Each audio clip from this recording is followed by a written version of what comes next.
Ons is by Buurman en nou ja, hierdie jaar is daar natuurlik 'n hele klomp belangrike kompetisies wat opkom wat by hierdie water gaan geskied en ons is vandag hier om te kyk hoeveel ons kan leer. Jy beter visbel.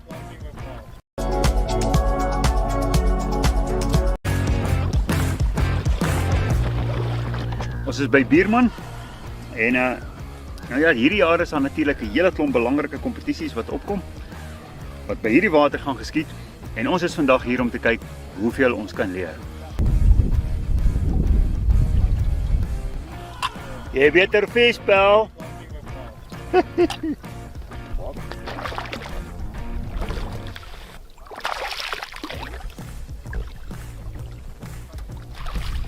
Oké, eerste enetjie.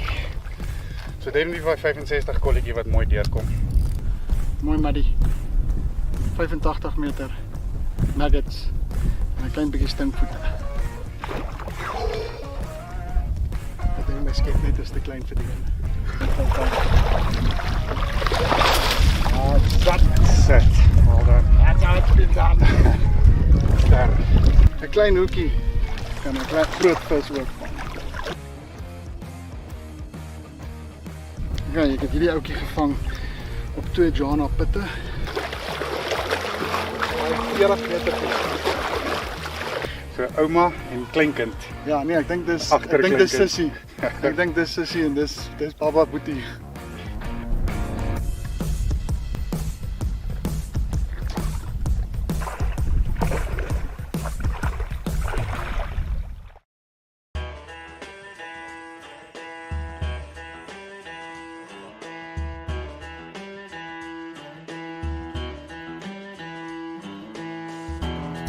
Kan ek uitklim?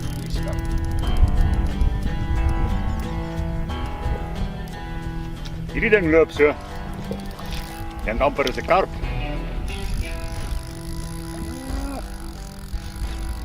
Ek hoop as hy 7 kg een veel vat.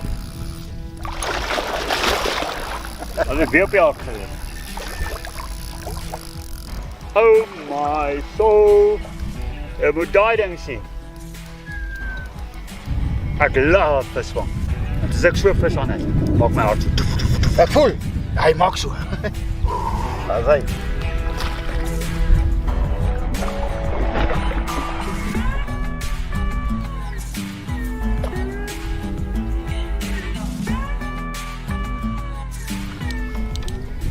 Daai harde floaties. Witte bo en gele onder. 'n Bietjie karamel op die bol.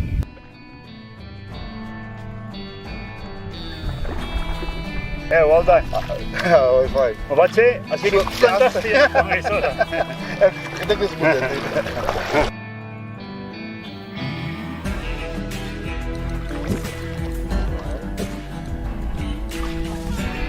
Nou kyk nou hoe maklik is dit met hierdie baalplesietjie.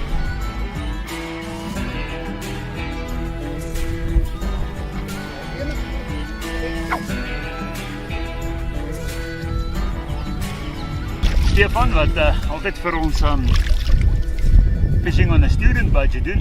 Ja. Nou, is dit jou eerste tournament? Dit is my eerste tournament seker omtrent 10 jaar. Vandat jy 'n man is? Ja, vandat ek 'n man is, ja. Wel dan, Lekker daar. Goeienaand, baie welkom by Four Anglers Live. Die program wat jy moet kyk om alles te weet wat in die hengelwêreld aangaan. Baie dankie aan Gijspitser Motors en Orion Audiovisual, ons hoofborge van die program, maar ook, daar is nog 'n borg. Julle, die Four Anglers lede, julle maak dit moontlik dat ons hier kan sit en vir jou alles vertel van hengel. Dat ons kan rondry, dat ons mense kan onderhoud en dat ons vir jou 'n goeie program kan bring. Natuurlik sê ons altyd dankie vir ons Four Anglers lede en ons gee vanaand weer 2 pragtige pryse weg. So 1 keer 'n maand is daar 'n mooi groot prys en die volgende keer is daar interessante pryse. En natuurlik hierdie keer gee ons pellets weg van True Feed en natuurlik so 'n pakkie met dips en floaties en 'n paar asies net vir jou omdat jy 'n lid is. Jy moet natuurlik in die trekking wees en daarvoor moet jy lid wees, maar baie dankie vir julle.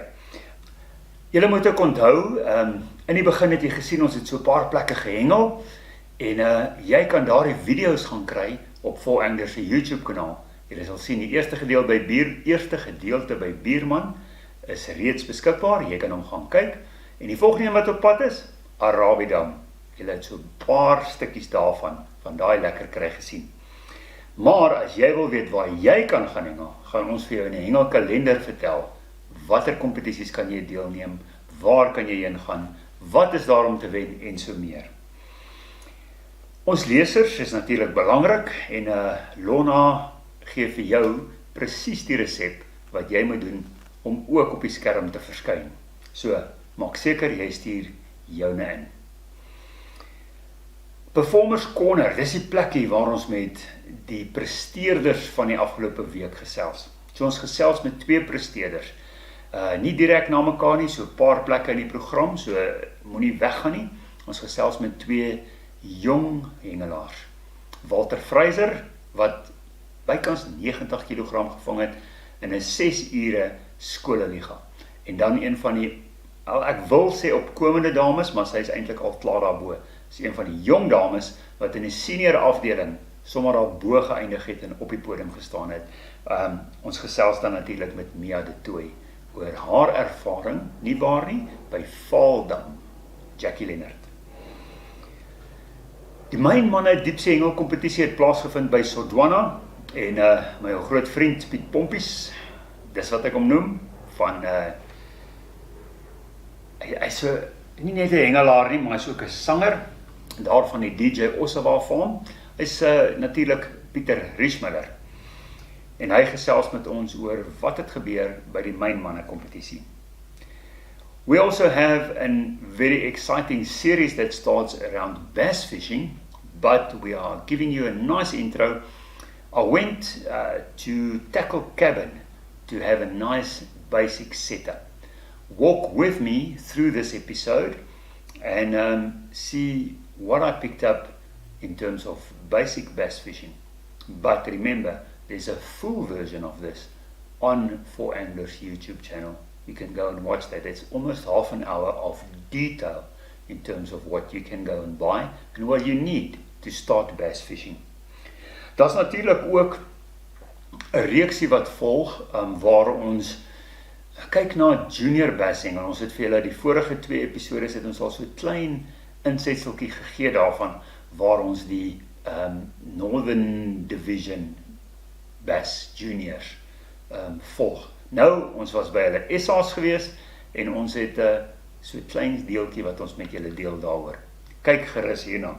And all the bass anglers out there, look at this series, follow it for the next couple of weeks if you want to know what to do to also start these competitive trails of bass fishing. Our colleagues in the industry, Vibes.live, who is also the presenters of Fish Talk, John Badenhorst, they had a birthday and we went to their studio and we had a nice little birthday cake with him. But more importantly, I spoke to John about fishing and everything around fishing and how he experiences fishermen. So if you want to learn about anglers, as jy wil meer weet van jouself, goed wat jy nie geweet het nie, kom luister saam met my, wat sê John Badenhorst. Dan natuurlik het ons weer so titseltjie opgradering gedoen op ons bakkie, wat natuurlik vir ons moontlik gemaak is deur Gysbitse Motors, en ons het hom so 'n bietjie opgespek met 'n baie interessante modifikasie. Kyk saam met my, hoe jy daai Hilux, nee, ek gaan nie sê wat het ons gedoen nie, kyk saam. En dan speel ons uit met I Love Fishing. Hierdie deel moet julle 'n bietjie saam met ons geniet. Kyk, tot aan die einde, hoor, ek is lief vir visvang, want toe kom, en speel saam, daar gaan ons vir jou mooi pryse weggee. As natuurlik 'n Four Anglers hemp, wat niemand nog het nie, wat ons gaan weggee in daardie, kom ons sê in hierdie reeksie in die volgende maand of 2. Nou ja, kyk lekker saam met ons, leer saam met ons en geniet elke oomblik saam met ons. Onthou ook, al hierdie episode, of nee, al hierdie insetsels wat julle nou gaan sien in die volgende uur en 'n bietjie, kan jy ook later in die week sien, elkeen op sy eie, en jy kan jou gedeelte gaan share en ook met jou pelle deel. So geniet dit saam met ons vanaand, kry jou popcorn, kry jou koffie, kry jou bier, kry jou wat ook al jy wil, en lekker kyk.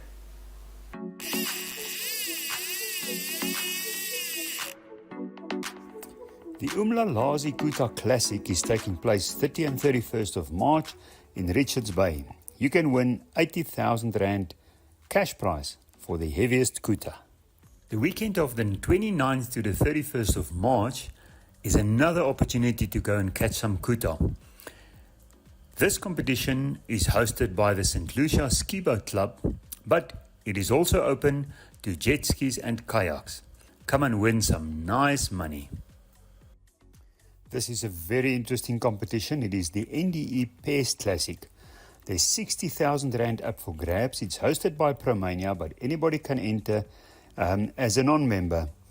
You fish with a buddy on the 6th and 7th of April at Valdam, Jackie Leonard. Hier is 'n lekker kompetisie vir die hengelaars wat graag 'n naweek langs die Valdam wil deurbring. 26 tot 28 April kan jy by Valvakantieoord by Verliers saam met Wonder Mix kom kuier en 'n lekker hengelkompetisie kom bywoon.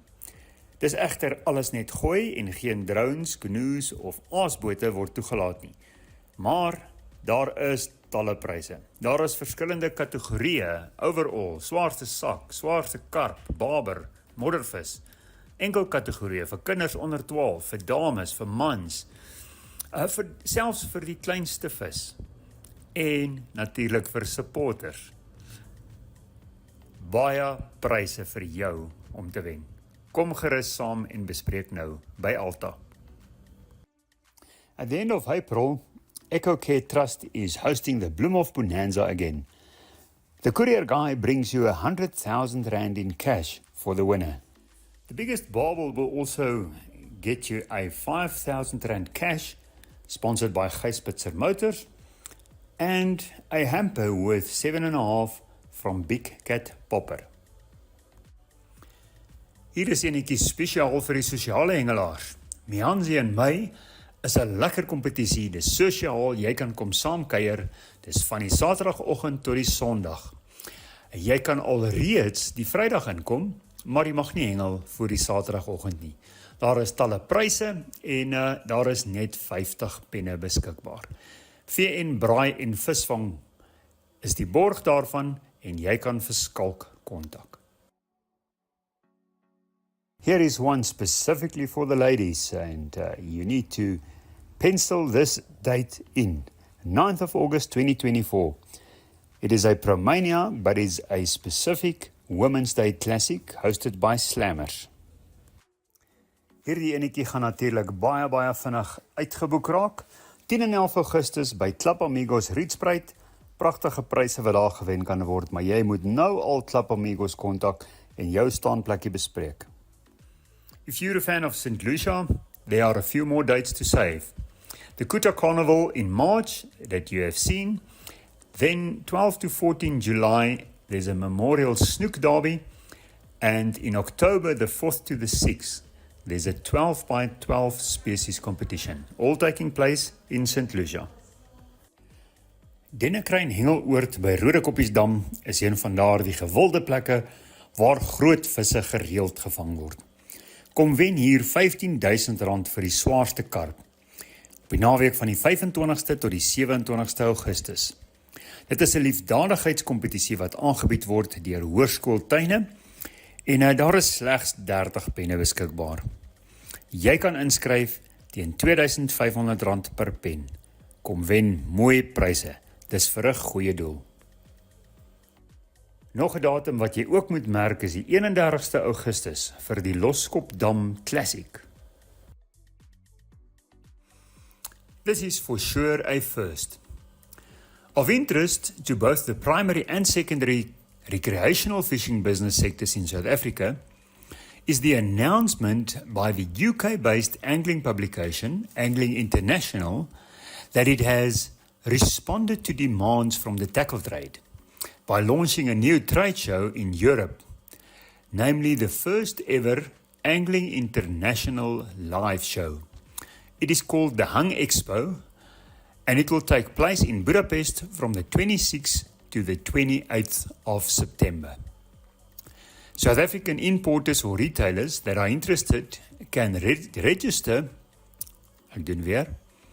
South African importers and retailers interested can register for Angling International Live to receive updates and be among the first exhibitors to select a booth at the Hang Expo. 'n warm welkom aan al ons kykers en hengelaars. Hierdie spasie behoort aan julle. Almal weet, as dit ruik soos vis, dan is dit vis.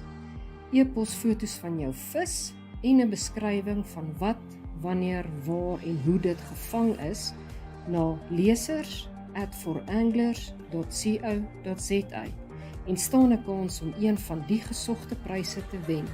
Moenie wag nie, doen dit nou dadelik.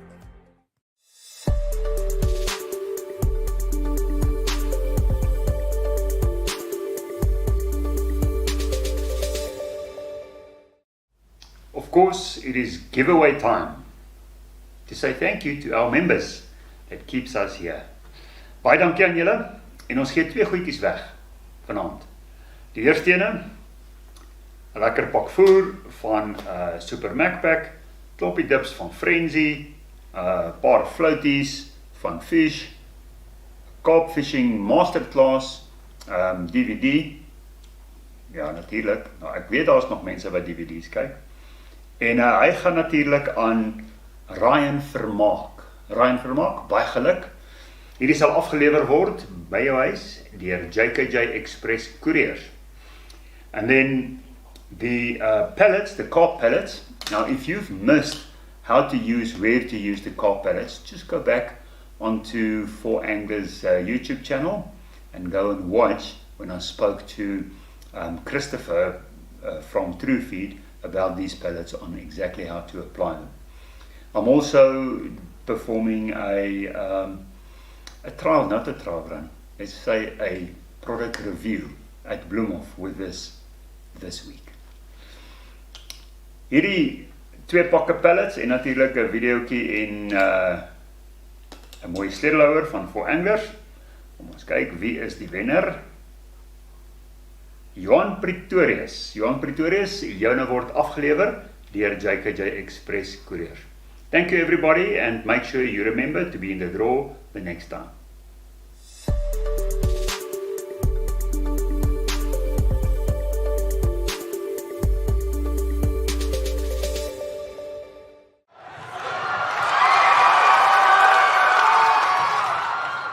Nou ja, ons kuier saam met een van die nuutste sensasies daar van die Nyl af, Walter Junior Fraser, ons noem hom sommer Wallies. Wallies, jy's 'n ware kampioen. Welkom hier by ons op Four Anglers vanaand. Baie dankie oom. Ek kyk so na die uitslae en ek sien 90 kg, 25 vis. Dis iets soos 3.6 kg 'n vis on average. Dis 'n fantastiese sak vis daai. Baie dankie oom, ek waardeer dit. Vertel ons gou van die event. Wat se event was dit gewees wat jy gehengel het en vertel ons 'n bietjie meer. Dit was die hoërskoolliga hierso in Limpopo, al die hoërskole in Limpopo wat teen mekaar gehengel het. Ons was in totaal 12 spanne gewees. En ek sien jy het redelik oortuigend gewen met 90 kg en die tweede plek was so 37 kg of iets in daai lyn. Dis 'n enorme wen daai. Ja. Vertel vir ons van die vis wat jy gehad het. Wat se vis het jy alles in daai sak gehad? Dit klink vir my soos 'n klomp babers of was dit karpe? Meerderheid van die visse was maar 'n paar groot babers gewees. So ek was gelukkig geweest om die grootste baber van die dag te vang van 10 kg en ek het ook 'n paar mooi groot karps gevang. Dis as jy kyk na die totale gewig in die eerste plek om in 8 ure, jy het 8 ure gehengel, is dit reg? 6 ure. 6 ure. Ja. Even meer, dis 6 ure se hengel, dis 90 kg. Dis basies 15 kg per uur. Ja. Dis goed. Vertel ons 'n bietjie, die benadering? Hoe het jy begin met die dag en hoe het jy hierdie plan aan mekaar gesit om so groot klomp vis te vang? Dis maar dieselfde kombinasie wat ek nog altyd gebruik by die nou. Ek begin maar af met op die een buitekantse stok gebruik ek maar 'n Sina fluit, net een Sina fluit met Sina en Pokémon van Legends. En ek sit hom buite op so 125 en dan aan die binnekantse stok begin ek maar altyd met 'n Kariba en 'n Dracula fluit met Tarzan en Shozaloza op die bal. Sê gou vir my, die Pokémon. Skus, ek het jou nou onderbreek. Sê gou vir my daai Pokémon, wat se tipe geur is dit? Dis peach hoor. Okay, so dis 'n peach en wat is die ander wat jy gesê het jy saamhengel? Cinnamon. Ja, Sina ja. Okay, so dis nou maar 'n cinnamon. 125 meter met 10 pond lyn. Ja. Oefen jy baie jou gooie? Ek's baie skaam om dit te sê, maar nie regtig nie. Wel, dit lyk my jy het 'n natuurlike talent want 125 meter, ek gaan nie so ver op vakansie nie, wat nog om daar te gooi. Oh. Dis uitstekend. Vertel my 'n bietjie van jou dag. Jy het nou gesê dis waar jy begin en die ander stuk, hoe werk jy met betrekking tot die kolle? Bou jy een kol, skuif jy? Hoe werk daai plan vir jou? Die 80 meter kol het ek die eerste tot die breek gehengel en toe daarna het ek hom ook uitgeskuif na so 125 en aan my buitekantse stok het ek hom so 140 gegee. Oop spoel of hengel jy op inhak? Nee, ek het hom oop spoel gegee. Nou, wanneer het jy besluit om te skuif? Jy het nou begin op 80 en 125 en toe op 'n stadium toe besluit jy om te skuif. Hoekom maak jy daai besluit? Die groter vis het maar uitgekom op die verder kol. So toe bly ek op die een kol op die een stok en toe skuif ek maar uit op die ander. Vertel ons 'n bietjie van die strop wat jy gebruik. Hoe lyk hy? Wat se tipe strop is dit? Dis 'n doodgewone rietvleistrop met 'n onderste hoekie. En wat het jy? Het jy 'n veer of het jy 'n mushroom of wat sit jy op as sinker? Mushroom. En die tipe voer wat jy gebruik? Is die True Feed pellets wat ons maar sout in die oggende voordat ons begin. Maak jy hom so dat hy 'n harde bol is of laat hy maklik afkom? Wel, ek dink as jy 125 gooi, kan hy ook nie te maklik afkom. Ja, oom, nee, ons maak hom redelik klam sodat hy makliker afkom, anders te blus hy glad nie. Maar ja, hy moet redelik hard wees om daar agteruit te kom. Ja, hy moet kan taai wees, ek kan dit verstaan. Nou op die 80 meter die naderkol, het jy hom eers gevoer of het jy net dadelik begin hengel? Ek het dadelik begin hengel. En op watter tyd besluit jy gaan jou stok ruil? Het jy 'n spesifieke plan wat jy sê op soveel minute ruil ek as hy nie byt nie of hoe maak jy? As ons sien die dag gaan maar stadig, dan is dit maar 20-25 minute. Maar as die tempo vinniger begin, dan hoef ek nie enige tyd maak jy hulle byt op 'n redelike pas. En op die naderstok, die ene wat jy nou op sê 80 meter begin het, hoe maak jy met hom om op 80 te hou? Het jy 'n merk, het jy 'n inhak of hoe werk jy met hom? Ek het met 'n inhak begin, maar daar is ook 'n merk op die lyn wanneer die groot visse by die nou is, maar hardloop uit jou klip uit. Nou wat doen jy as jy besig is met 'n groot vis op die ander stok en daai ander ene hardloop teen die klip? Ja. Wat maak jy dan? Ek haak daai klip baie vinnig uit. So met die een hand op die kant. Ja. Anders dan gaan hy in die dam in. Jy wil nie graag agterna spring nie. Nee, man. Jy het nou gepraat van jou begin kombinasies. Wat het jy gedoen deur die loop van die dag? Het jy dit so bly hengel of het jy verander deur die dag met betrekking tot aas en dips? Toe ek sien die groter visse het begin byt, toe skuif ek oor na 'n Kariba, so 3 en met 2 Dracula floats en met Dracula op die bal met Tarzan. Okay, so wat Dracula dink ek is 'n duivelsdrak tipe ding. Dis 'n garlic one. O, is dit 'n knoffel? En die Tarzan? Dis 'n pisang tipe geur. Okay, well, Tarzan was al pisang van die 80er jare in Martin Pixie daar, so dit lyk vir my daai ding het so saamgedra en dis baie goed. Jou hoekgrootte, hoe besluit jy op watter hoekgrootte jy mee hengel en verander jy dit ooit? Doen jy verskillend op verskillende stokke of het jy 'n standaard? Ek gebruik maar nog die hele tyd by die noule nommer 3 hoekie.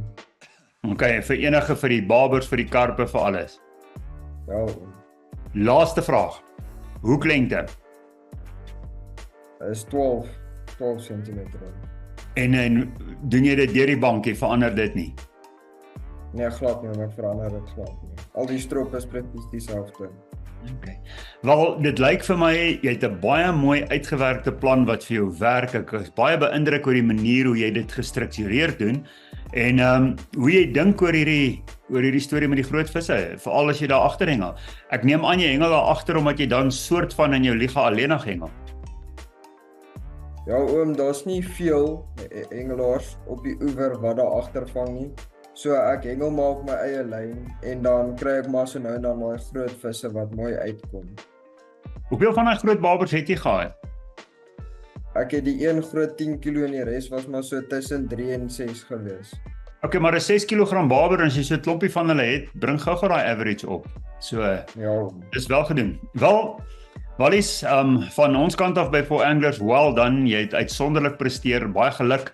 Dis ook nou die eerste keer wat Limpopo se skole deel is van Promania en jy het hom oortuigend gewen, jy het 'n 100% BMT daar en baie sterkte en baie geluk. baie dankie oom, ek waardeer dit verskriklik. Dankie dat jy saam met ons gekuier het. Dis 'n groot voorreg gewees, dankie oom. Nou ja, ons kuier nou 'n bietjie met so 'n insetsel oor die see en daar's 'n klompie winde wat daarmee saamgaan. Ons kuier saam met Pieter Riesmiller, my ou goeie vriend, ek ken hom as Piet Pompies van jare terug van DJ Ossewa se dae. Hy kan nie net sing nie, hy kan visvang ook. Pieter, baie welkom. Baie dankie, dis 'n voorreg om weer 'n bietjie saam met jou te kuier. Jy's nou so op pad terug van die Kaap af en jy het so vinnig hier so by ons gestop en baie dankie dat jy 'n bietjie met ons gesels. Dis 'n groot plesier. Ek gesels mos altyd met stywe lyne en oorhengelaars wil ek altyd praat. Ag, baie dankie en as ons nie praat nie van ons vis. Dis hy. Jy as jy reg. Jy ry nou die hele land vol en jy was nou in die Kaap gewees. Pieter het 'n konsert gaan doen daar vir 'n dogtertjie wat kanker het. Jou goeie hart tref my altyd. Jy weet, jy's altyd daar om te help. Jy's altyd daar om iets te doen en ek dink dis iets wat ek van jou waardeer. Dankie man. Dankie vir die mens wat jy is. Baie dankie. Ek waardeer dit. Ja, ek sê ons almal moet na mekaar kyk. Dis waarvoor ons daar gesit is. Jy ry ook baie rond. Net so in die begin van die week was jy daar in Sodwana gewees, bietjie daar by die mynmanne. Ja. Wat het jy daar gaan doen? Het jy vir hulle gaan sing? Ja, ek begin ook half meubels raak by mynmanne. Ek het mynmanne bietjie gaan hengel.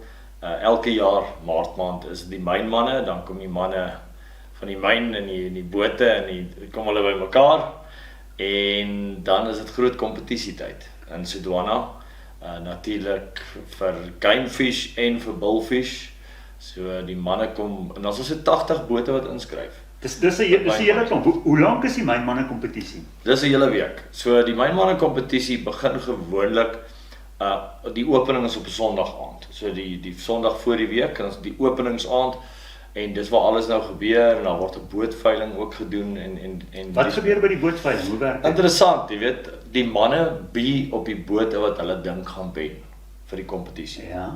En dan word daar geld ingesamel vir die hele soos 'n kitty. Ja.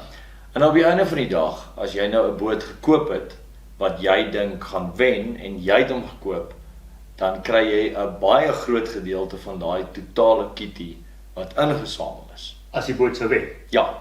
Maar jy is nie noodwendig op die boot. Nee. So jy kan byvoorbeeld ek was op Whale Watcher. En as ek nou gedink het Casper gaan hierdie kompetisie wen. Dan het ek nou die boot Casper gekoop en die manne bie mekaar maar so op. So dan koop ek sê nou maar vir Casper vir R10,000. Maar op die einde van die dag as ek wen, want hulle gee vir die bullfish afdeling en die gamefish afdeling is apart en dis die boot wat wen, dan kan jy soos R400,000 wen. Wow, so daar's groot geld in. So daar's groot geld in om die bote te koop, maar as jy wen en jou boot wen die kompetisie met punte, dan wen jy die prysgeld. Nou wie het daai veiling gedoen? Ek het dit gedoen. Julle gejag. Dit vat so 80 bote vat so 4 ure lank. Yes. As jy dan klaar is jou stem weg. Ja. So ons het dit begin ons gewoonlik mee. Dis 'n baie opwindende ding. En almal wil kyk wie dink hulle gaan hierdie jaar die kompetisie wen. En daar's gesoute hengelaars. Elke jaar weet jy. Hierdie boot en daai boot en dan kry jy 'n paar nuwe ouens wat inkom wat almal verras op die einde van die week want hulle is soos die buiteperde in 'n resies. En Dis nou soos Casper op baie dis aan die onderkant. ja, Casper elke jaar, ek meen elke jaar doen Casper goed. Hulle vang goed in die kompetisie. Hulle is altyd daar in die running. Maar niemand het gedink teen die tweede dag Casper gaan hierdie kompetisie wen. Ja, maar hulle was onder. En daar kom hulle die laaste dag. Oop in Casper slat en hulle wen met punte. Net so terloops, as jy die volle uitslae wil sien waar watter bote geëindig het en watter afdelings, hoe lyk die wenners, die trofees, die hele verslag wat Piet vir ons gedoen het, is in Stuyvelyne se uitgawe, natuurlik die April uitgawe op die digitale platform vir anglers. Piet, hulle praat van 'n bullfish afdeling en 'n gamefish afdeling. Wat is die verskil? Skryf jy voor die tyd in vir een of ander afdeling? Die bote kan inskryf vir 'n afdeling wat hulle graag in wil hengel. Maar sodra jy sê nou maar, jy skryf in vir die gamefish afdeling. Sodra jy op jou boot 'n snavelvis hak, dan gaan jy outomaties oor na die bullfish afdeling toe. So dan val jy nou weer in 'n ander klas. Automatic promotion. Ja, so jy val in 'n ander klas. Jy kan ook net van die manne se bote is ook nie so groot nie. Daar's ouens wat kleiner bote het wat gaan hengel net in die gamefish afdeling. Dan jag jy nou jou kutas en jou wahoos en jou dorados en tunas en die tipe van dinge wat jy nou probeer vang. Al die roofvis. GT is 'n GT ook in. Ja, GT is ook dit natuurlik volgens regulasies. GT mag jy nie land nie. Ja. GT moet jy ook soos met die marline langs die boot vat. Jy moet die GT weeg. As jy hom uit die water uithaal, moet hy net geweeg word en gemeet word. En hy moet dadelik, dan moet fotos en vir verifikasie wees dat jy die GT suksesvol vrygelaat het. En dat hy geswem het. Ja. Selfs met die marline en die seilvis ook. So marline en seilvis word glad nie in die water uitgehaal in die kompetisie nie. Dis ook om die ekosisteem te bewaar. En die visspesies soos ons haal glad nie die marline uit of die seilvis nie. Jy moet vang, daar word rekkies toegeken in elke boot. Sodra jy 'n marlyn haak, moet jy dit inroep na die beheertoring toe. Hulle gee vir jou dan 'n kleurkode, rekkie. En dan moet jy, as jy die marlyn het langs die boot of die seilvis, moet jy jou rekkie toon om te wys dit is nou gevang. Om my timeline te ja, en jy moet 'n video vat en fotos wat wys jy het hom suksesvol weer vrygelaat. Wat dit vir my baie lekker maak. Verstaan, dit gaan mos oor die sport om hom te vang en dan laat jy hom nou weer. Wat is die grootste snabel wat gevang is? En wat was dit?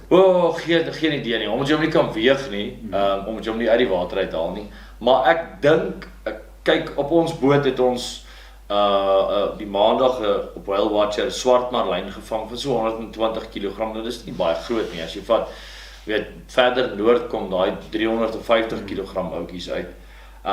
Maar hy het lekker beklei. Hy het goeie fight gegee. En dan die Dinsdag, toe was ek op Magnum, toe ek was 'n blou marlyn van so by die 160 kg. So ek weet nou nie hoe die ander bote se marlyne gelyk het en hoe groot hulle was nie. Ek weet dat hierdie jaar heel wat snavelvis uitgekom. Meer as laas jaar. Ja, Whale Watcher het op die laaste dag so met twee seilvisse gevang.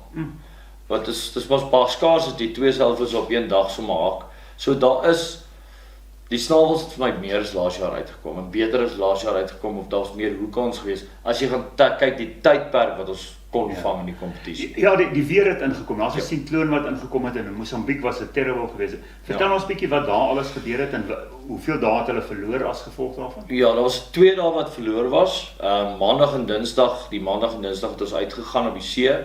Weer was verskriklik mooi. Baie lekker, ideale weerstoestande vir visjag en ons het snavels gevang en die manne veral in die noorde kant het hulle baie gamefish gekry. Ons het die eerste dag suid gegaan, na die punt toe wat jy noem rooi duin, rooi sand. Ons het daartoe gegaan en ons het daar rond begin vang. Ons het op 'n kol 5 kutas gekry naby mekaar, ons die hele tyd gesirkel het op 'n area en 5 kutas opgetel wat ingeweeg het en ek het een skipjack daar opgetel. En die oomblik toe ons oorgaan op Kaunas uitgesit het met die outriggers binne 10 minute, toe is die marlyn aan. En dit is op 'n diepte van so 230 meter, wat eintlik vlak is vir die marlyne. Wat is die ideale diepte vir die marlyne? Waar kry hulle gewoonlik? Gewoonlik kry mens hierdie by 500 meter rond, tot op 1000 meter. Dis waar die groot tunas en die marlyne in swang is maar tussen 500 en 1000 so. Maar dit hang af van weerstoestande, dat die marlyne het nou baie vlak uitgekom. 230 was vir ons nogal 'n verrassing, om te kry op 230. So as die water sekere temperatuur is, dan sê jy hom vlakker kry. En so, die ding is, die volgende dag toe kry ons die marlyn op presies dieselfde diepte.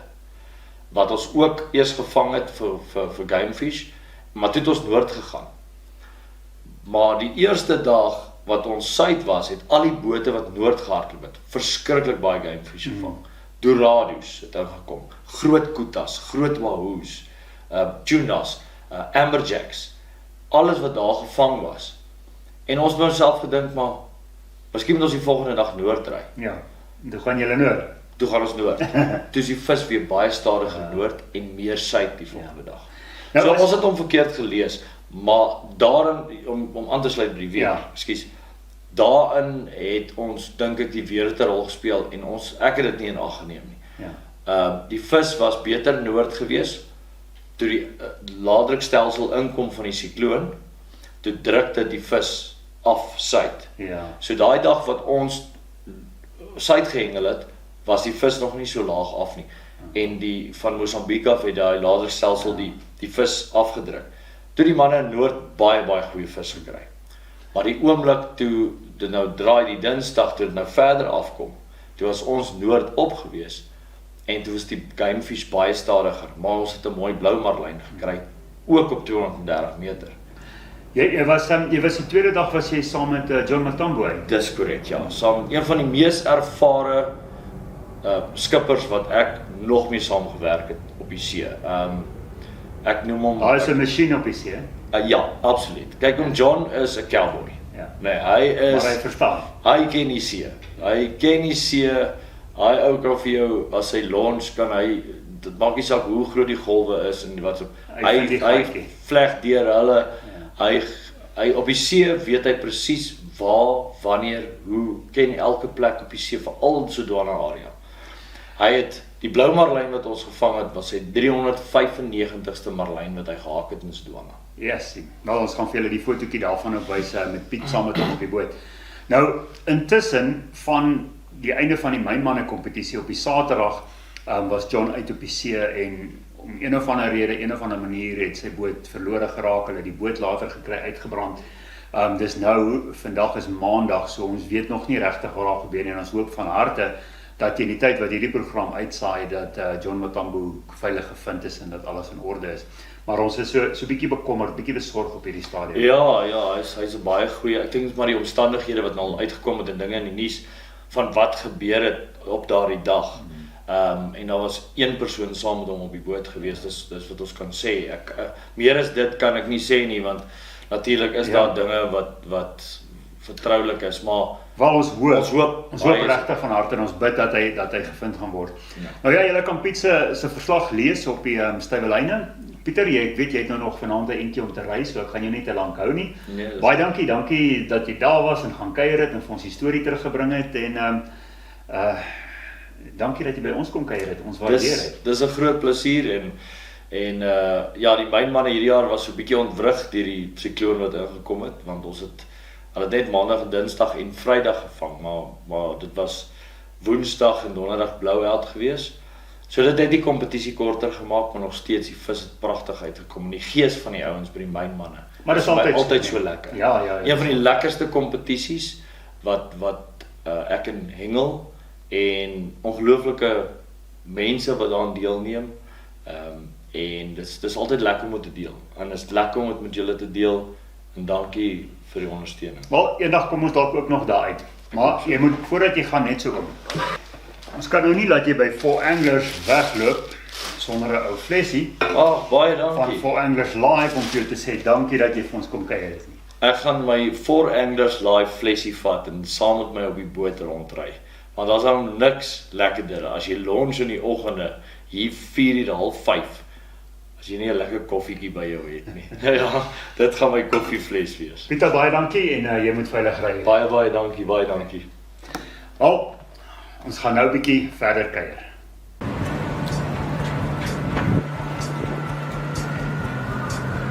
Hey, how's it guys?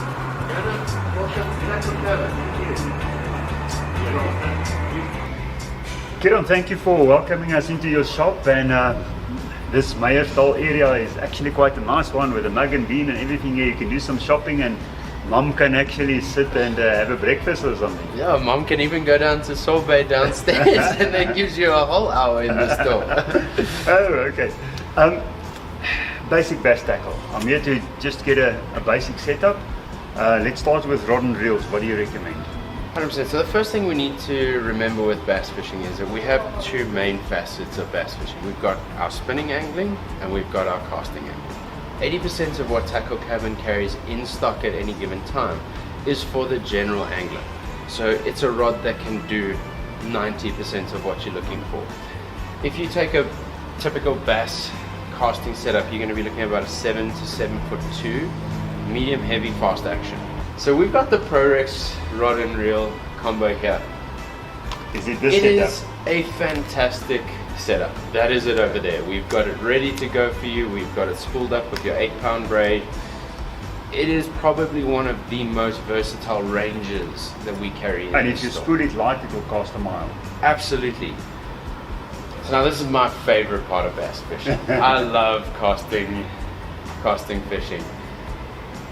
What we've gone for is, for me personally, the rod is only about 30% of the overall package when you're looking for a general purpose setup. The most important thing that you're going to be fishing with is your reel and your line, your direct connection to the fish. And what we've chosen is the Crossfire E-Series rod. It's a 7-foot medium heavy, and we've gone with the Daiwa PR100 reel. So it's your stock standard 100 size casting reel. It will take 120 meters of 12-pound line. Well, we're going to get Robster now to help us with the baits, and I'm going to ask him just to give me a general selection so that I can do most of the things this is the important part, at a good price. And I want it all to fit in one shoulder bag, and that's it. So I must be able to pick up 2 rods, shoulder bag, full of baits, must have hooks, everything in, and I must go fishing. So let's go talk to Rob.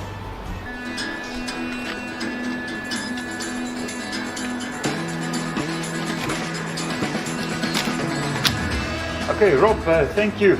I must say I'm quite impressed with what you have here. It's not a big store, but it's so full. Yeah, we do our best to carry as much as we can without having to carry everything from everyone, rather. No, it's great. I'm quite impressed, and you put together a nice selection for us. So tell us what you chose and why. 3 different sizes of EWGs. Those 3 different sizes will cater for almost every type of plastic that we can possibly offer you.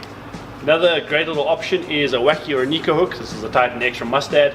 And again, any kind of finesse application, whether you're using a drop shot, a wacky rig, a Nico rig, or something along those lines, that hook would be perfect for that scenario. Okay. Another nice little epic little finessey little bait will go very nicely on your ProRex setup is a stock standard little Ned rig. They would more likely go for tungsten. Tungsten is a lot more dense, it's a lot smaller, it's a lot harder, you get a lot more sensitivity out of it. But with all those perks comes an even worse price tag. Texas and Carolina, when do I use what? And the more you work it, generally the bait goes up instead of staying down. So your general go-tos are definitely going to be a stick bait of sorts. Right here I've got the ET Secret 5-inch fat sticks. Crucial bait you're going to need is a fluke. Now I've got the floating reaction fluke from the Kingfisher here, both the floating and the standard sinking one. Both of them work incredibly. If I'm throwing a Carolina rig or a Mojo rig, I'm definitely putting a floating bait on the back just for that bit more natural action. And over here I've got the McCraw from McCarthy, and I've got the Chubby Craw from Reaction Baits. And it's just two different presentations. Your Frog Junior is going to give you a nice consistent paddle along the top, whereas your boot style, which is the floating putter, will give you a much more erratic action, throw a lot more water, and just make a menacing meal for a nice little bass. So Willow versus Colorado, the Willow is going to turn a lot faster than a Colorado. Colorado is going to give you that consistent thumping. Thumping is what the guys say in terms of the blades turning. Your Willow blades are a lot more versatile, where you can get them in and out of structure, no problem. You can make long casts with them. A couple more hard baits. We got 3 different types of jerk baits. Now, after the inline spinner, the next best thing for catching multiple species is the jerk bait. Now, these guys are straight fish catching machines. Color does not really matter on these guys. It's just that erratic action that the fish just love, and they hone in, they see it, and they just want to eat it. Now, I've chosen 2 very different depths in terms of crankbaits. I went to stock standard square ball, and I got a nice deep diving crankbait here, which goes down to about 18 feet. In bags, you're definitely going to need a pair of pliers for unhooking fish and yourself if you're very unlucky. When you're throwing that 10 pound or 8 pound J braid, it is impossible to get to with your teeth or with a pair of clippers, so a proper pair of scissors is the way to go for sure. And personally, the most important thing in any kind of fishing bag is your sunblock. Rob, thanks a lot. Let's pack the bag and go fishing. 100%. Thanks for good service. Love it.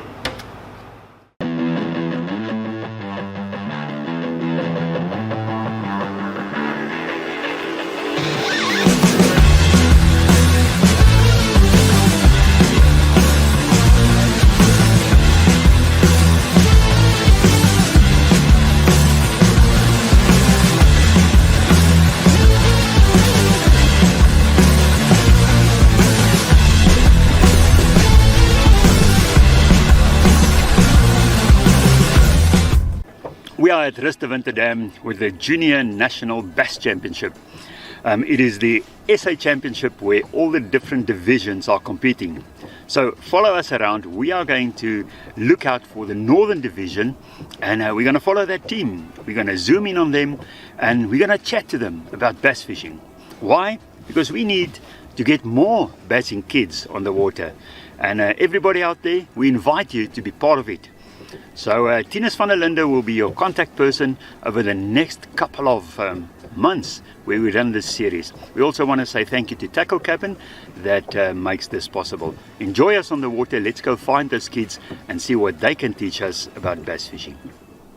You might have seen that competitive anglers often carry 8 to 12 rods on their boats, and it can seem quite intimidating. But it's actually not necessary for the beginner angler. With just 3 setups, you can fish almost every bass technique that you need to be successful in a competition. Often the many rods is just for alternative lures and to be able to try out lures quickly. But if you've got 3 setups, you are well covered for the wide range of techniques that are available, and I'll just run through those very quickly.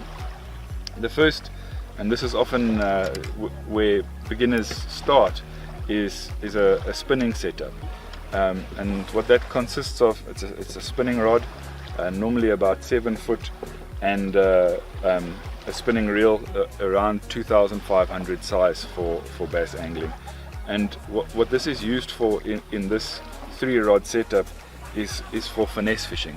So very light, it's a very sensitive rod for very light lures, for things like drop shots or Ned rigs, and so when you're fishing finesse, you'd be fishing with a spinning rod. The next rod in the setup is going to be also 7-foot rod. It's going to be a medium weight, so a medium weighted rod, and this is used to fish light lures. Typically weightless lures, so if you want to fish a very light lure, it's nice to fish a fluke or a junior fluke on a weightless rod, and you pair that with a bait caster You can go crazy. Shimano has bait casters that run into many thousands of rands, but for a reasonable price you can get a good quality bait caster. There are a number of good quality bait casters on the market at a reasonable price. The final rig is just something that can handle slightly heavier lures, and that would be I wouldn't go further than just getting a medium heavy. Also paired with a bait caster, you probably put on slightly thicker line, so perhaps where you might have 12-pound line on your light rod or your medium rod for weightless, you might go up to a 15-pound line for your medium heavy setup. And this is really for bundu bashing.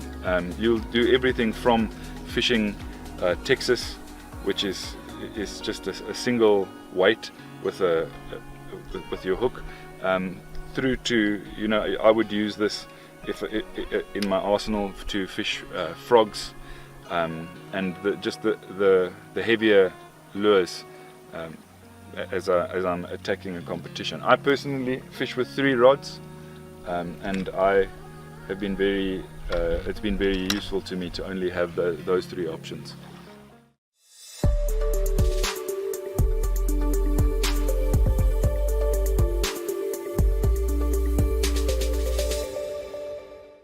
So still a lot of great things to come on Fish Talk in the next year, and man, it's been such an incredible journey when we started out 6 years ago.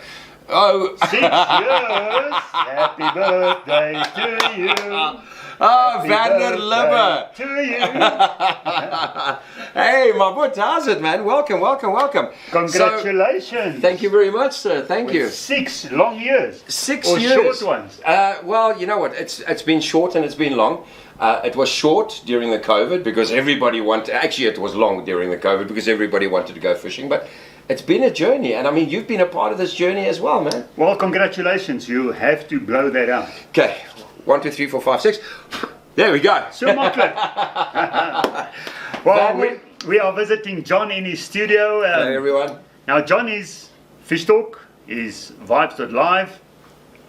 He's a guy who makes very pretty baits for bass. I try. He's a finesse bass fisherman, and he's a good friend of ours. And here on 4 Anglers Live, we are talking to him, and we're going to talk about your show. So, I've always had a passion for angling. I started off angling when I was a youngster. It was my way of escaping the harsh realities. I mean, I think a lot of people use it to escape the harsh realities of life and what life throws at you. And, I decided to combine my love for music and radio broadcasting, coming from a professional FM broadcasting experience, into my love for angling and combine the two.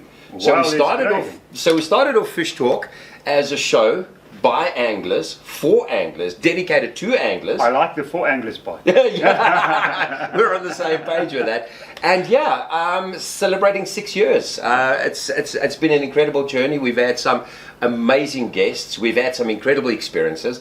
Being a part of the Black Bass World Fishing Championships, twice with the World Games, Fishing Games, doing the live stream at the reception and so on in Sandton, flying off to Sierra Leone, because one of our listeners invited us and paid for everything. I mean, it's been a journey. On that, if you go to 4 Anglers, the website, and you search Sierra Leone, you will find his very expansive article that gives you everything you need to know if you want to go up north and fish those waters. Yeah, it's called My Barefoot Adventure. Yeah, so it was absolutely amazing. You can also look for barefoot. Yeah. So it's been an experience. It's been a journey, and it's been tough sometimes, because. What are the tough parts? What are the lowlights of this 6 years? I think the difficult part is, we try and keep our content fresh, relevant, and what is happening in the fishing industry, whether it's angling results from tournaments or whether it's new developments in technology and so on. And we try and keep it as fresh as possible, but life happens, and we do understand that there are certain times during a month or a specific part of the week where regular contributors cannot contribute. So you always have to have backstops. You always have to make sure that when your show goes out, you've got between 5 and 6 relevant interviews that makes it entertaining and informative. With the challenges that we have in the country, how low is the low when you've got to cancel a show due to some external factor? Ah, yeah, okay. Are we talking about load shedding? Load shedding, water shedding, internet shedding. You see, these thankfully, load shedding doesn't, not anymore. Not with us, because we're totally off the grid. But, with internet, when a cable in the sea goes down, I don't know why, then it does affect it, because obviously Vibes.live, the sister station, or the main station, is actually internet dependent. Yeah. So the beauty of it as well is I can take it anywhere in the world as long as I've got a good internet connection. But yeah, those are the challenges. But when that sort of thing arises, I always make sure that we've got in our archive, because Vanna, we've done over 1,400 interviews. Okay, wow. I think I had a last look. I have done interviews with this man over here. I think I've done about 29 interviews with you alone. And some of those interviews are very, how can I say, generic. Okay, it's the basics of carp angling, the basics of approaching Loskop Dam for those muddies that you love so much. And I basically then use some of the interviews from those archives, okay, to put a comprehensive recap show together. So whether our listeners are based in South Africa or in Europe or the USA or wherever on the globe, there is still pertinent information, whether it's local angling conditions or with our overseas correspondents. What are the few, maybe 2 or 3 highlights out of this last 6 years? What made you the most excited? Look, I'll be honest with you. It was the first time that South Africa was to be hosting the Black Bass World Fishing Championships. Now, you know that I've also written comprehensively about my love of bass fishing and so on. And me and you have never ever gone on a bass fishing trip. No, we haven't. We haven't. That's a low light. Yeah, okay. Next year, that's going to be a highlight. We got to remedy that. The beauty was when we got approached and said, listen, you guys are role players and you are a voice for bass angling in South Africa. We'd like you to help us host the Black Bass Fishing World Championships. I mean, doing the voiceover, and this is what I do, once again, combining my love of, radio and voiceovers and everything else. Doing the voiceover for the official video for the Black Bass World Fishing Championships was, it was a surreal experience, sitting around the dinner table with the likes of Scott Martin, our friends from Croatia. Yeah, Fred, and David Dudley and all of these. It was a surreal experience, and then obviously, with the World Fishing Games, the highlight there was, of course, being at Sandton with a big opening ceremony, seeing all the countries with their flags. And, a lot of people might think that fishing is not as big as it is. Maybe not in South Africa, but on a world stage out there, and you and I have traveled extensively. Yep. It is massive. It is massive out there. And I think those are probably 2 of my highlights, but one specific highlight stands out for me, and it's a moment I'll never forget. It was during lockdown when somebody went and the world lost its mind.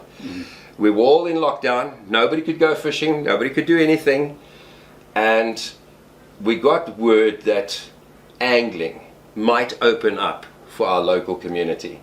And we were sitting in the studio, this was still in our old studio, and we were sitting there waiting, and I got that phone call coming through. And I said, right, I'm going to put you on hold. That was with Andres Maria. So I'm going to put you on hold. And we went live with that interview during that Fish Talk show. And we literally crashed our South African and international server based in Canada with the influx of listeners. That there was somewhere in the region of 28,000 listeners in South Africa that tried to tune in literally at the same time on our website. Wow. So it just crashed everything. Well, isn't that a great testimony for our South African anglers? It's absolutely brilliant. We started the radio station on a little budget and a whim and a wish to do something different, to go back to radio when you and I used to listen to radio. Remember the days of Springbok Radio, LM. Oh, ja, LM Radio. Goeie ou dae van radio, when radio was fun to listen to, when the music was good and that kind of stuff. And you know, but music is still good in terms of what course, you're playing. of course, you know, 60s, 70s, 80s. Yeah. That's our format. We music that matters, music that makes sense, you know, and this is what it's about.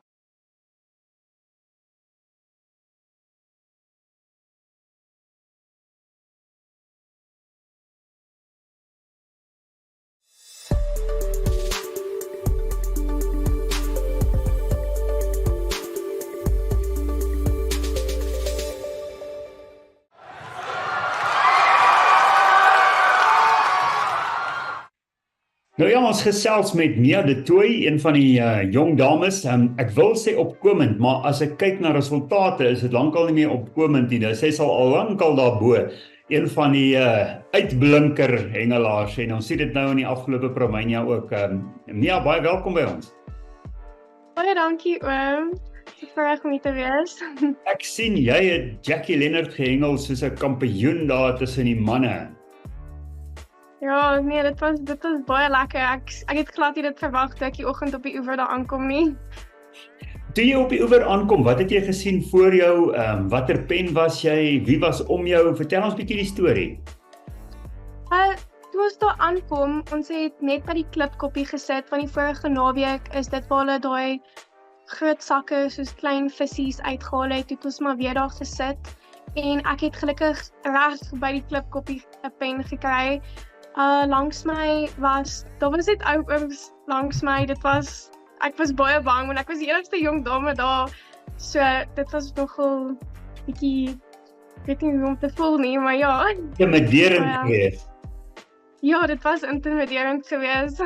Wat het jy vir jouself gesê, toe jy daar staan, en is hierdie ooms hier om jou, en is die groot hengelaars, en ek dink Martin was naby jou, en Kobus was daar. Wat het jy vir jouself gesê om hierdie intimiderende gevoel te werk? Ek het maar net vir myself gesê, ja, jy weet, jy kan hengel, wys vir hulle hoe jy kan hengel. Dis maar altyd wat ek vir myself sê, wys vir mense hoe jy kan hengel, jy kan dit doen. Soos ek volg altyd die advies wat ek kry van ander mense af, moenie bang wees nie, wys dit vir mense jou talent en wat jy kan doen. Dis goed, so toe jy begin het, hoe het jy toe begin met jou dag? Wat was jou plan geweest wat jy daai eerste uur mee gehengel het? Soos ek sê, daar was die vorige naweek ook 'n Promania daarso by Jackie Leonard, en ek het gesien hulle het 'n klomp klein vissies, maar groot sakke uitgebring. So ek het begin op 'n 45 meter en 'n 85 meter. En op die vroegoggend het die 45 meter vir my so 3 klein vissies gebring, die grasies. Toe het hy stil geraak. En my 85 meter, die eerste 2 ure omtrent het hy niks vir my gebring nie. Ek het aanhou voer, elke 15 minute het ek 'n nuwe stok gegooi. En toe uiteindelik, so tussen 9 en 10, het hy vir my eerste groot karp gebring. Dit was baie lekker. Ek het gesukkel om te skep, en daai oom Christian van Legends, hy was reg langs my, het my gelukkig gehelp skep. En toe die karp maar net aanhoudend ingekom, en toe het ek my 45 stok maar ook daartoe geskuif en die hele dag daarop gehengel. Het jy toe al jou stokke op 85 gehengel? Yes, ek het. So tussen 10 en 11 het ek al twee stokke maar 85 toe geskuif.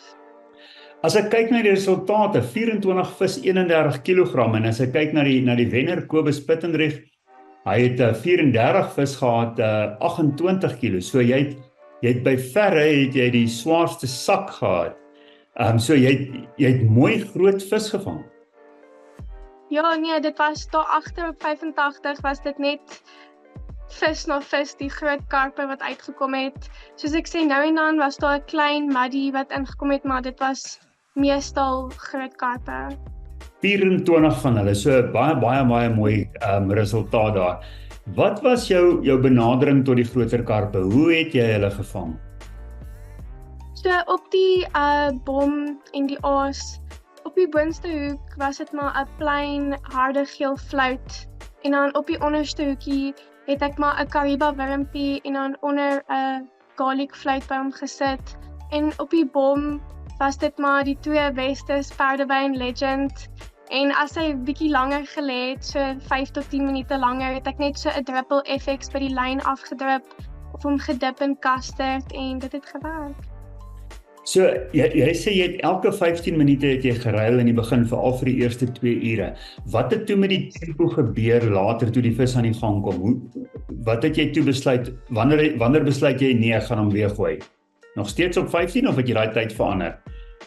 Ja, dit was so, op die langste het die stokke tussen 20 en 30 meter gelê. As hy so 30 geraak het, het ek hom maar weer uitgehaal. En soos ek sê, net die eerste 2 ure het ek hom so elke 15 meter geruil, het om daai voerkoel aan die gang te kry, en later na elke 30 minute. Okay, so, en meeste van die visse, op hoeveel minute het hulle gebyt? Meeste van die visse is so tussen 15 tot 20 minute. Hulle het nogal, actually, nou en dan was daar 'n vis wat uitgekom het, so elke 5 minute, maar meeste van hulle was so tussen 15 tot 20. So jy moes so 'n bietjie vir hulle gewag het. Jy moet ook 'n bietjie sene wees van staal hê om hom te laat lê vir daai tyd. Ja, jy moet hom nie dadelik uitkom nie, jy moet hom maar 'n bietjie laat lê, maar net hoop en glo, jy weet, 'n vis gaan kom, wag maar net so 'n bietjie. Ja, dis natuurlik my probleem, as ek hierso by 10-15 minute kom, maar raak ek haastig, en is baie keer is dit 'n probleem. Ek het al baie wedstryde verloor omdat ek te haastig is. Ek wil hê die visse moet. In terme van die aas, jy het nou vir ons gesê, wat is die aas waarmee jy gehengel het? Moes jy dit deur die loop van die dag die aas verander, of het jy vasgestaan op daardie kombinasie? Ek het maar vasgestaan op daardie kombinasie. Soos ek sê, as dit maar 'n bietjie stil geraak het, was dit maar net 'n bietjie FX en custard wat die probleem opgelos het. Dit was, ja, die kombinasie het konstant gebly. Okay, so daai aasie wat jy in glo was vir jou die wenner gewees, en jy het net klein tweaks gemaak om hulle so 'n bietjie te skop. Yes, ek het. Dis reg. Wat het by die inweeg gebeur? Wat het die manne toe gesê, en hoe het jy gevoel toe jy daar by die inweeg aankom? So natuurlik kon ons sien wat se vis ek gevang het, en toe dit by inweeg kom, toe sê ek vir my pa, okay nee, ek wil probeer self my net inweeg toe dra, maar toe was dit nie so maklik nie. Ek moes hom help dra, dit was soos 'n two-person job. En ons het gaan inweeg, en daai kat, die vis wou nie in die kat bly nie. Dit was net wonderlik om dit te sien, ja. Kyk toe staan jou bord nou daar, vol kop. Het jy daarom 'n klompie komplimente gekry van die ooms? Ja, nou en dan het dit wel gedaan, maar meeste van hulle het ek nie na die tyd gesien nie. Ja, hulle het dalk so 'n bietjie so gemaak. Ja, baie geluk. Wanneer is jou volgende groot wedstryd, en wat is op die horison vir Mia? Ek dink die volgende kompetisie is 'n skole. Ek dink dit gaan by Biermans wees of Moelmans, as ek reg onthou. Maar dit is die volgende kompetisie, is 'n skole Paramania. Dis lekker. Okay, dis goed. Baie sterkte daarvoor, en ons hoop ons kan weer 'n keer met jou gesels, en ons hoop jy bly daarbo. Dankie oom, baie dankie. Dankie dat jy met ons gesels het, hoor. Ons waardeer dit verskriklik, en ons is baie trots op jou. Baie dankie. In your show, did you ever, or what is the most interesting personalities that you had in the studio that you went either, wow, this was great, or should I have? No, I can't say, should I have, or something like that, because it's difficult. Look, each and every single interview, even a second interview or a third interview with somebody like you, has a different approach, because I think the most important thing about being an interviewer, okay, is to actually make your interviewee comfortable with which way you are going to take the conversation. Then you don't make mistakes, then there's no room for error. But I've had some challenges. I've had some challenges. I've had a challenge where, and I'm not going to mention any names, where I do a telephonic interview with somebody, and I'm sitting here literally going, because it's just going on and on and on.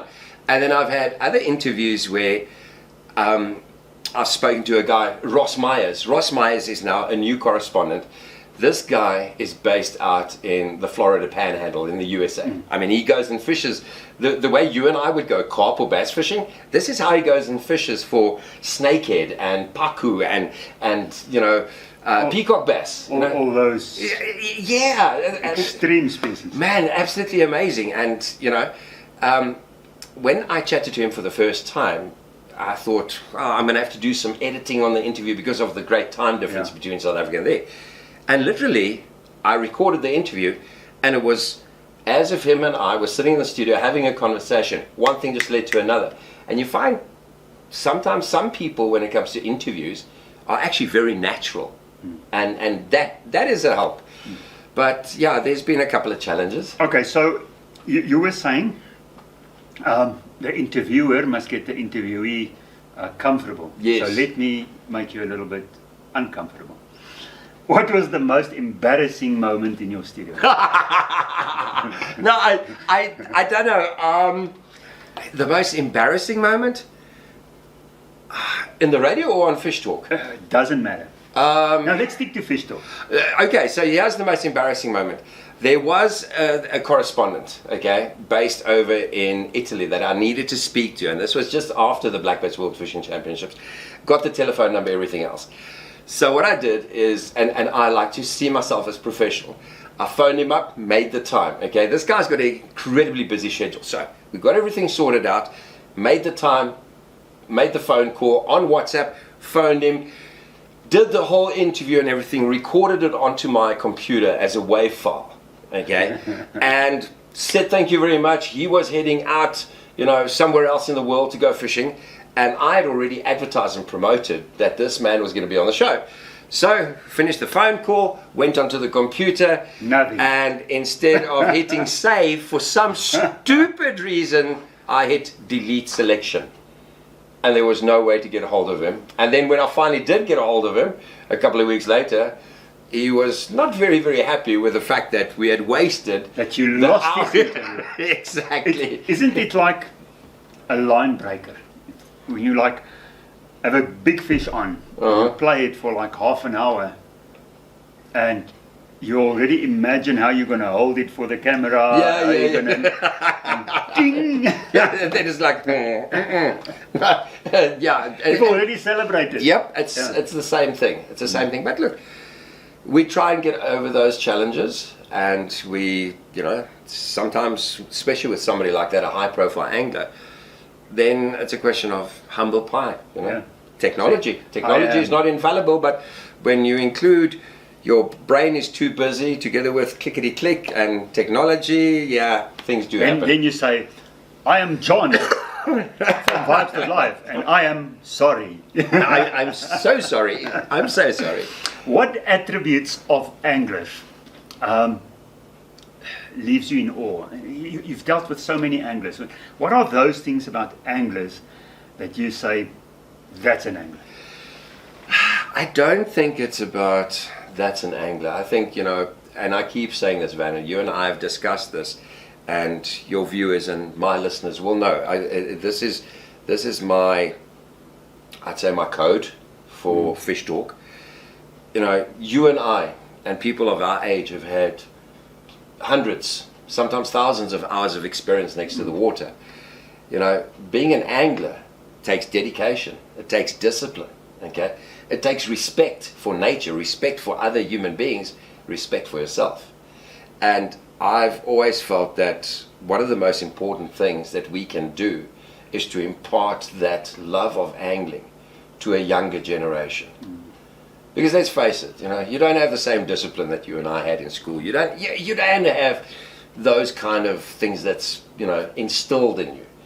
And I think angling is a very, very beautiful way of installing values and instilling values into a human. And therefore, I can't say, you know, that makes an angler a really good angler, that makes an angler a really good angler, because you've got guys, sorry to interrupt, you've got guys that are multifaceted, like you. Yeah. Okay? You multifaceted, I'm multifaceted. But I can't hold a candle to you when it comes to certain aspects, and the same as, you know, the other way around. The other way around, yeah. But do you think that anglers have to be just a little bit crazy? Yeah, he knows where I'm going to go with this question. Yes, because you would work 5 days a week from 4 a.m. to midnight and get up and do it again and again and again. And on a Saturday morning, you'll get up at 2 o'clock because no gaan ons visvang. Yeah. Yeah.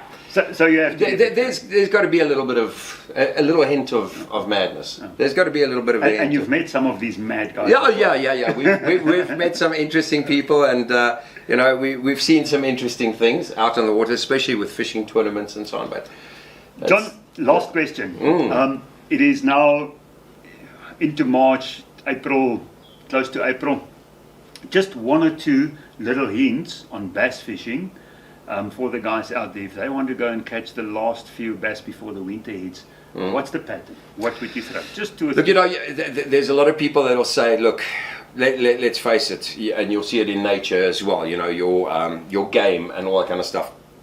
They'll feed up now because they know the colder months are coming.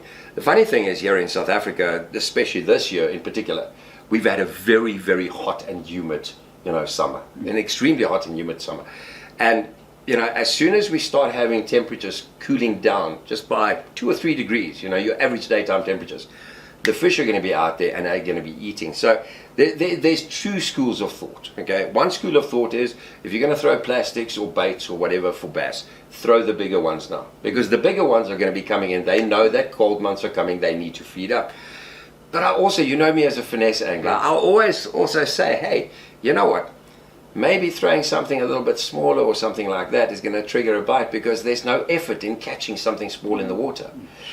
Colors, I reckon, will be natural, you know, all your natural colors. As we get more towards the middle of April, going towards the end of April, then you can start going with outlandish colors. You know, you can start going with your pinks and your whites and, you know, your blue shaded colors and that kind of stuff.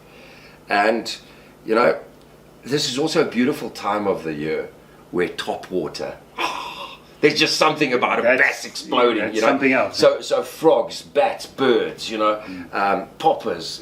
This time of the year is absolutely beautiful because you have those beautiful late summer afternoons where the water looks like a mirror. You can see little dimples, and as the sun is setting, you pop it out there and poop, poop, and the water just explodes. So how many times have you struck because you see the bite and it wasn't taken yet? Yeah, too many times. You see the explosion and everything, and you know, I think it's very difficult because it's pure adrenaline. Yes. We know it. Whether you suddenly hook a marlin on a deep sea boat, or you suddenly hook a carp of a lifetime, or specimen angling, or with feeder, it's all the same adrenaline. But when you see that explosion, you know, that a bass just and bouncing you don't on wait it, for the bite, and you don't wait to feel that pressure before setting the hook. And that frog comes past your head. I had it at Ristavinta. I was on the boat with our mutual weather guru, Raf Scremen, and I'd thrown a popper the whole time. Nothing happened. I put on a beautiful Spro frog, threw it a couple of times. Nothing was happening, and I literally turned around, and the frog was still sitting on the surface. I turned around and looked at Raf, and his eyes went like this, and this monster came out and literally came out of the water, jumped into the air, and came down on top of the popper. And yeah, well, you know. And you took it out. Oh, there was no. Unfortunately, it was right here at the tip of the rod, so there was no tension or anything like that. Boom! And yeah, that was incidentally a birthday Spro frog that I got to. So very sad. Well, John, thanks a lot. Thank you for your time, and good luck with your station. We're also almost 6, so from 4 Anglers, we're also established in. I'm gonna come. I'm gonna come throw a party at his place. Well, let me leave you to get back to your work. But before you go, I just want to say to you and your community, the broadcast partners, you're one of our broadcast partners, you know, and to the angling public in general, you know, there's not many platforms in this country that give you the content that you enjoy, the content that you like, this thing called fishing that we're all so passionate about. And I'm gonna speak on your behalf as well. I'm gonna say thank you to each and every single one of you for supporting platforms like Fish Talk and Vibes at Life and For Anglers. Because without your support, people like us would just be fishing. We wouldn't be doing what we love and combining it with fishing. Well, that's it. Let's bring fishing closer to you and enjoy every moment. And now, me and John are going to enjoy a piece of cake. Off camera. Cheers. Bye.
Een van die frustrasies van die nuwe Hiluxe is dat die agterste sitplek baie rigid is. Jy kan glad nie die sitplek vorentoe slaan nie. Die onderste sitplek kan jy opslaan en daar's 'n paar plekkies daaronder, maar jy kan niks agter die agterste seatrest sit nie. Nou Duramat Trading het 'n baie oulike patent, hulle noem dit seated en hulle noem dit die intelligent tilt, seat intelligent tilt. So ek het hierdie stel nou aangeskaf van Duramat Trading af. Ek gaan kyk of ek dit op my eie geïnstalleer kan kry. So ek gaan nog so 'n bietjie sukkel, maar hulle het 'n baie mooi manual en hulle het tot video instruksies. So kom ons kyk of ek dit kan regkry.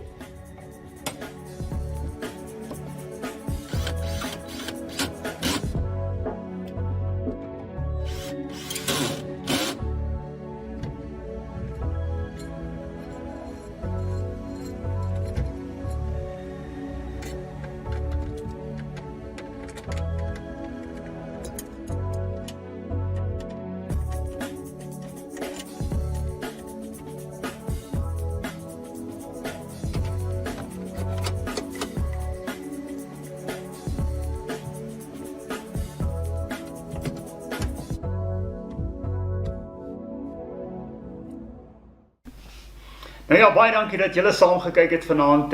Ons sien julle die volgende keer. Baie dankie aan Orion Audio Visual en Gys Spitzer Motors, ons hoofborge van hierdie program. En dankie vir julle, die kykers en natuurlik die 4Anglers lede wat ons hier hou, sodat ons met julle oor hengel kan praat. Sien julle oor 2 weke weer. Totsiens. I love fishing because I can experiment with new dips. Ek love visvang, man nie. Reuk van vars damwater maak my sommer dors. I love fishing because it brings families together. Ek love visvang. En as ek so vis aan is, maak my hart so. Ek voel, hy maak so. Ek is lief vir visvang, veral om die grootes te vang. Dit laat jou stres baie verlaag. Ek love fishing. En partykeer hou ek dit er al net nie op.